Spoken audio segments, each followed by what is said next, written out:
Yusek, good afternoon po. Yusek, sa July 6, sisimula na po ng Senate Impeachment Court ang trial laban kay BP Sara. Naniniwala po ba ang Malacanang na sapat ang mga ebidensyang naiharap sa ngayon laban kay BP Sara upang mabigyang katwiran ang impeachment sa harap ng Senado? Ang Malacanang, ang palasyo at ang Pangulo ay hindi po magbibigay na anumang prejudgment. Ang mga ebidensya ay dapat na maisiwalat ng buo kapag ka nagkaroon na po ng impeachment trial.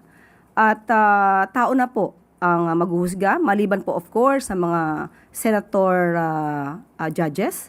Sila na po ang maghuhusga kung ano po ang nilalaman ng mga ebidensya at kung dapat bang managot ang isang vice-presidente sa mga akusasyong ibinabato sa kanya.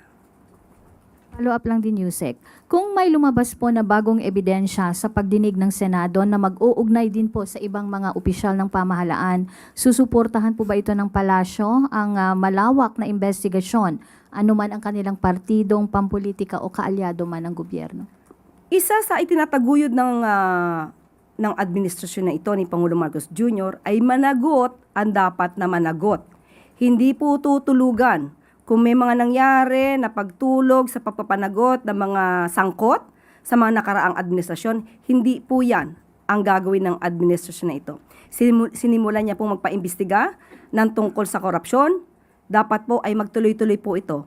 Kahit na matapos ang kanyang termino, sana magtuloy-tuloy at yung dapat na managot ay hindi mapakawalan.